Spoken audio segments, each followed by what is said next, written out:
We're here in Garfield County checking out wheat harvest this week with Tyler Schnaithman. How's it going?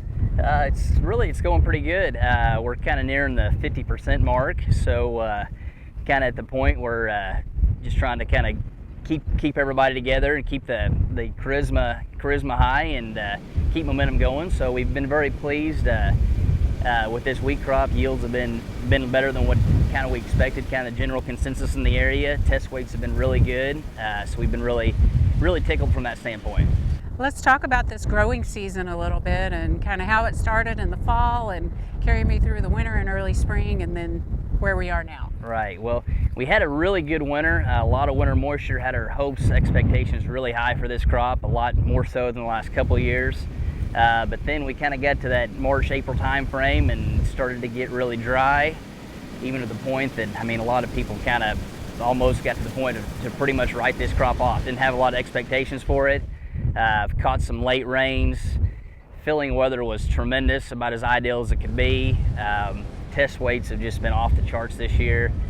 You know, I think a guy can credit a lot of that back to the genetics, newer seed varieties, you know, that have allowed this wheat crop to handle more adverse conditions and really, ended in a harvest well above expectations. That's so great to hear. And speaking of the weather, we all have been glued to the news at different times over the last few months with these tornadoes and really heavy thunderstorms. Were you guys affected by that in any of your fields? You know, we were right, kind of localized areas, but right in that Garber area, we had some wheat in that area that had anywhere from 70 to 85% hail damage. And so that wheat was a little, wasn't too fun to cut, and yields weren't quite as what we were hoping for in that particular area. But luckily, it was just kind of a localized area, and a majority of our fields weren't really affected by that.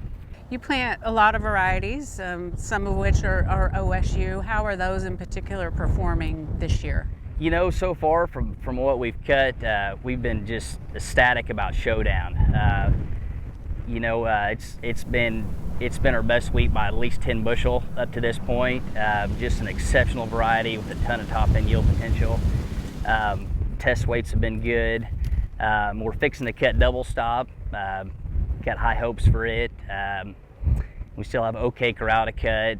So we're looking forward to kind of this last half as well. But up to this point, it seems like Showdown has really stood out. And it's the genetics, of course, and we talk a lot about the science of the wheat on this show, but it's also management practices too. There's a lot of strategy with you and your brother and your dad and the team, I'm sure, to keep that all in motion in these different fields. Yeah, we have a great team between my dad and brother. Our wives all help out, pitch in too. It takes a lot of people just to, from bringing mills to the field to getting everything planted and sprayed timely, and we really try to pride ourselves on being as timely as possible. A lot of times if a guy's a few days late on a fertilizer or fungicide application, that can, end of the day, can cost a lot of yield. So we have a great team of help, and super thankful for that. Talk about the energy and emotions of this time of year, right? There's so much work that leads up to it, and you're excited for harvest, but it's also a really stressful time too, isn't it? And exhausting? It is, yeah. That's kind of where, normally we have a nice rain delay at some point during harvest, and this year we were kind of slow to start, but then this weather's cleared off. It's been 100 about every day, and so we're kind of getting to that point where you can tell everybody's kind of starting to wear down a little bit. No, there's still a huge adrenaline rush with harvest. Trucks coming to the field, and we eat all of our meals in the field. Our wives make meals, and my mom does, and there's just a huge adrenaline rush. It's unique that, occupation with production agriculture, you earn all your income at one given moment. So there's always a lot of stress, pressure. But at the end of the day, it's, in my opinion, it's one of the very best times of the year. And then you're cutting your wheat, and then there's no slowing down, right? Or is there stuff coming in right behind this? Yes, in fact, my brother's been running a planter, and we'll try to get this field sprayed here within the next 24 to 48 hours and planted back to soybeans.